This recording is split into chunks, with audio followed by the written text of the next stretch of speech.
Hey guys, real quick video on changing the blades on my Felder planer thicknesser.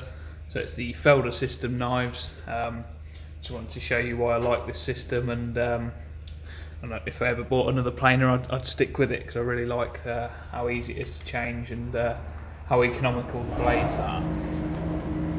So I've started off, I've just blown all the dust off everywhere, out of all the bolt holes and around the gaps in all the edges of the blades where the like locking pieces.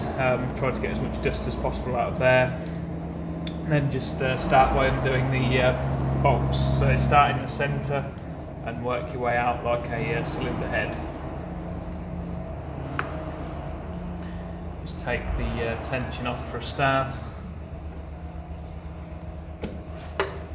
and then wind them out a few turns so you can get that wedge piece to be removed.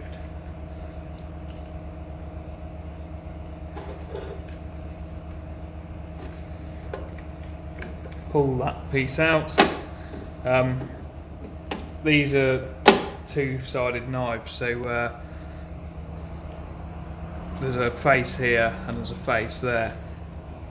So when you've pulled them out and you've used one side, you clean them down, turn them round, and you can then use the other cutting face, and you've got two uses out of each blade, which is quite handy. It's a bit like a terser blade, same principle. So it's usually pretty difficult to tell if they've been used or not if you change them quite regular, but it looks like we're going to need new blades because that one has been used. Okay, so while that's out, there's like a small bit of residue just behind the that wedge there in the bottom of this this cutout, so we'll just clean that out first.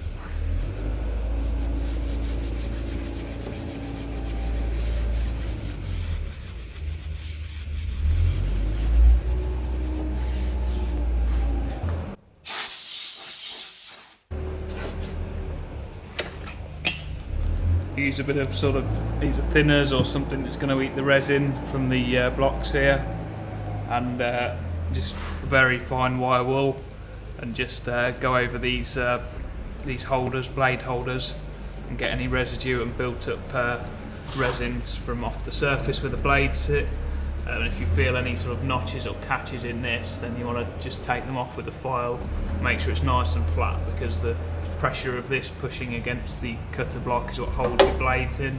If there's any nicks or sharp edges, it could snap them blades. So just be careful, pay attention to this so it's nice and clean, and yeah, try and save your blades.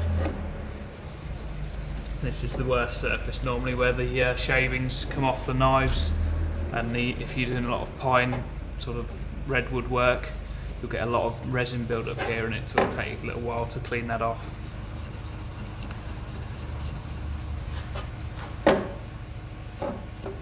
Very quick clean. Run over it with the cloth.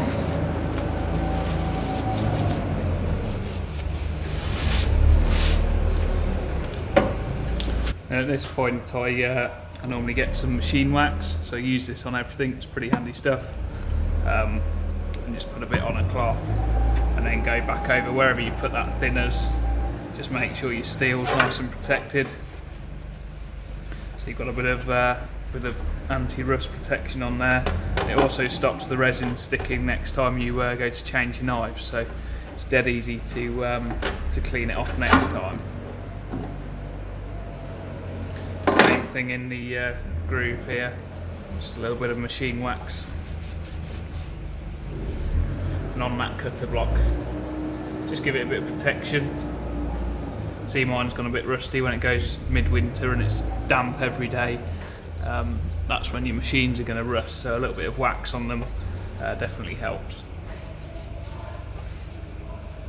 And when you're satisfied your the wedges, the blade holder is nice and clean and got no sharp edges, just clip the new blade in.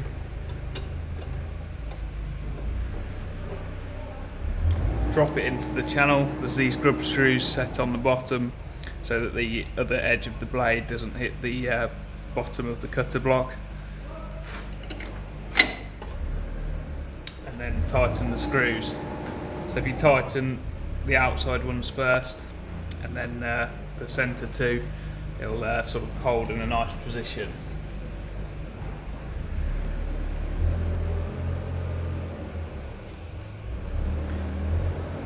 When you position them in the cutter block, you can set all four in the same position, left and right. Let me just undo that for you. So you can set them all central in the cutter block like this, so they're flush at the edges. What I like to do is, you can see the clearance against the machine here to the cutter block. So what I like to do is just set one blade sort of tight to that clearance this way and lock it down, and then the next blade in the rotation perhaps set in the middle, and the next blade round I'll set to the right of the cutter block, so it's pushed to the other side. And then that way, if you push something through when your knives are quite sharp still, that's got like a stone or something metallic or anything in it that's going to chip the blade, at that point you can just stop your machine, undo these 4 screws and slide the knife that's to the right to the left in the furthest position, and then the left blade that was on the left, slide it back over to the right. And because the chips cut all 4 blades in one position, when you slide them knives across, you've now got a new piece of knife on opposite sides cutting where that chip position was. So you'll eradicate the chip line in your planing just by moving them knives left or right. So sort of bit of a hack to sort of stop you putting a new set of knives in because you put something through that's chipped them. It gets a bit more life out of them. You can do that as well if you've got lots of little fine chips towards the end of the knives, you know, move them left and right, and it generally sorts most of them out, and yeah, it just gets a bit more life out of the blades. So we'll just tighten these screws up.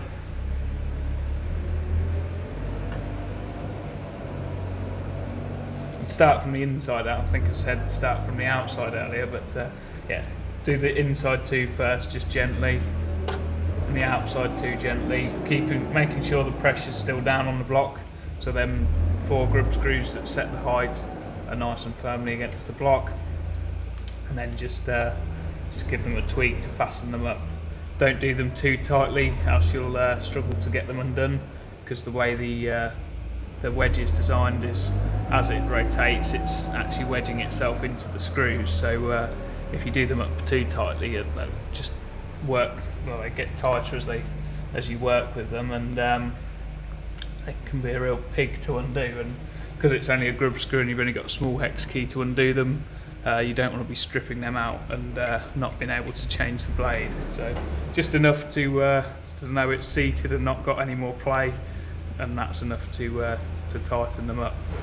And that's pretty much it. Just do that for all 4 blades, or however many blades you've got in your cutter block, and it's a dead quick way to change the blades. While you're changing or working on the blades on the machine, I'd recommend you put some gloves on, especially when you're undoing the bolts. The blades are a little bit tight. You don't want to be, releasing the pressure on a bolt and it slip and run your hand across these knives, because it's so easy to cut yourself, especially when they're brand new and they're sharp. The slightest touch on them and you'll have a cut, and it's a nice long blade, so if you were to fall or catch it in any way, you're going to slit your wrist open or something. So be careful. You could always put a board across the rest of the blade while you're working on each bolt, but I definitely recommend wearing some gloves while you're working on it. So I've changed all 4 exactly how I did that first one now. So before you go and fire it up, just run around the block and give them all just another tweak, and check that they're all got a bit of tension on them.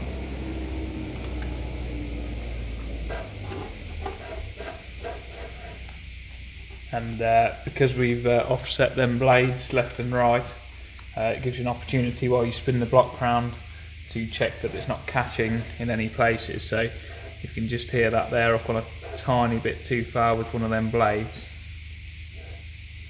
which is the next one round. It's just catching on this end, so I'm going to undo this one.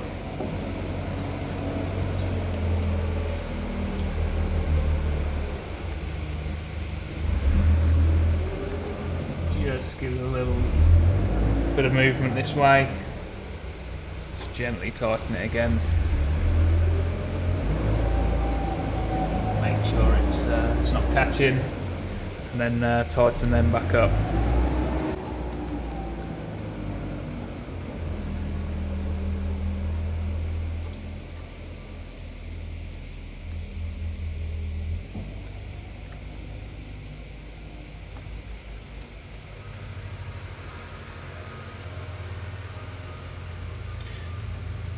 Being cautious, I normally run around the block twice, just checking them for tightness.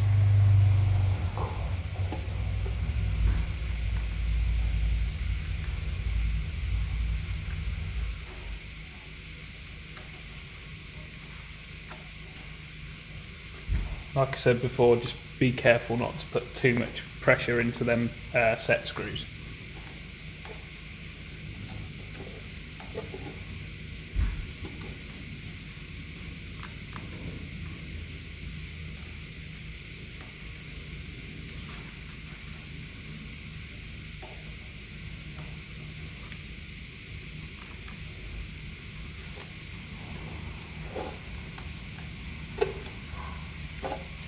And just one final spin round, check nothing's catching, and we're good to go. While we're here and got it out, we might as well give the beds a bit of love with the wax. Glue them up.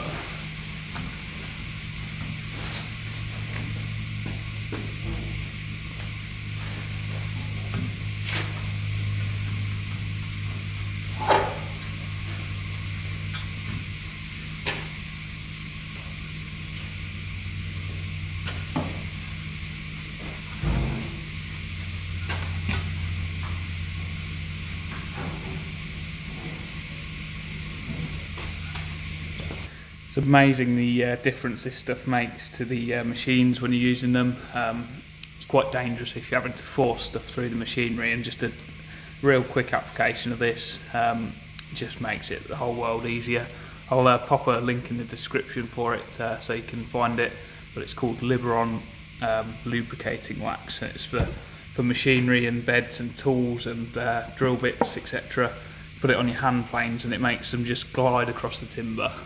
Okay, so I've just turned it to the surface inside after I've changed the blades, and I just do a little check now with a straight edge or ruler. If you sit the blade one side of the opening in the beds and use a reference mark, could be a straight line on a straight edge, or a ruler like this and use a mark on there. So I'm going off 100mm, and if you just rotate the blade here, and where it catches it and drags it forward, it should be about 6mm. So that dragged from, it's perfect there. I mean, you couldn't get it any better than that. So 100 to 106mm is how much that blade caught the ruler and then dragged it as it protrudes above this back bed. So that's about perfect for what I use it for. By the time you've got the whole width of the timber and the ripples in the timber with your forward motion, where each blade cuts a ripple and leaves a slight arc, you need a little bit of clearance against the actual top of the blade. So you don't want to set this back bed here dead flush with the top of your blades. You want that 6mm of pull against a straight edge in that sort of setup. So it's a good way of setting your blades, and you want to check that across the knives for all 4 knives, and you can adjust it to suit. With this machine, I only had to adjust it once for all of them, so ever since then you just change the blades and they're pretty much spot on, as you saw there.